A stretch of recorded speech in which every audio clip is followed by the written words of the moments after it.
சும்மா வாய்களையே சமூக நீதி இன்னும் பேசிட்டு கூடாது. சனாதனத்தை எதிர்க்கிறேன், சனாதனமே உங்க வீட்டில் இருக்கு. இவர் எங்க போய் நாட்டில் எதிர்ப்பீங்க?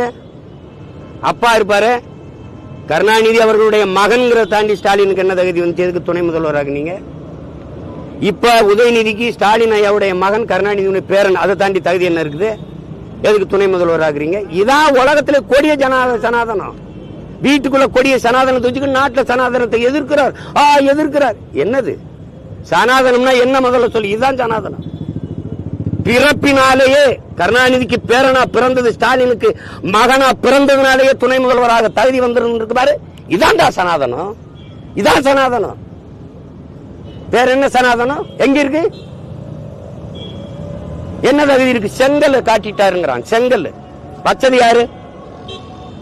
யாரு? எய்ம்ஸ் மருத்துவமனைக்கு வச்சது யாரு? காங்கிரஸ், திமுக, பாமக எல்லாம் கூட்டணியில் இருக்கும்போது அந்த மந்திரி சபையில இருந்த மருத்துவத்துறை அமைச்சர் அந்த எங்க ஐயா அன்புமணி வச்சது அந்த கல்லு. எய்ம்ஸ் மருத்துவமனைக்கு அடிக்கல் நாட்டின பெருமகன் அவர் தான். கூட இருந்தது காங்கிரஸ், நீங்களும். இத்தனை ஆண்டுகள் ஆயிடுச்சு கட்டளை. இப்ப 39 உறுப்பினர் போன முறை கொண்டு போனீங்க, இந்த முறை 40. என்ன பண்ணிட்டு இருந்தீங்க? பேசி கட்ட சொல்லாம என்ன பண்ணிட்டு இருந்தீங்க? அடிக்கல் நாட்டின பிறகு அதுக்கு பிறகு எத்தனை முறை உங்க ஆட்சி இருந்தது? எத்தனை நாள் இருந்தது? 9 ஆண்டுகள் இருந்தது. காங்கிரஸ் 10 ஆண்டுகள் ஆண்டுச்சு மன்மோகன் சிங் தலைமையில். கட்டாம என்ன பண்ணீங்க? அந்த ஒத்த செங்கல் இருந்துச்சு, அதையும் எடுத்துட்டு போய் திருடிட்டு போயிட்டீங்க. கேட்டா ஒத்த செங்கல் புரட்சிங்கிறீங்க. என்ன ஒற்ற வைக்கல் புரட்சி? மாசானு புக்காக்கள் பண்ண புரட்சி அது?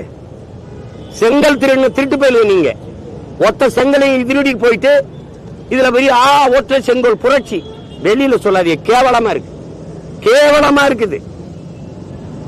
கேட்டா சனாதனத்தை எழுத்துட்டாரு அப்படின்னு. எழுத்து சனாதனத்தை வீட்டுக்குள்ள வச்சுக்கிட்டு கல்லாப்பட்டியில் வச்சு பூட்டி வச்சுக்கிட்டு நாட்டில் ஒழிக்கிறலாம் பேசிட்டு அலையாதீங்க. சனாதனத்தை பார்க்கிற ஆட்சியில தான் விழுப்புரத்துல ஒரு அம்மா உட்கார்ந்து மாவட்ட ஆட்சியர் அலுவலகத்துக்கு முன்னாடி பதாக ஏந்து உட்கார்ந்துருக்கா. போய் என்னன்னு கேளுங்க. ஒழிங்க முதல்ல.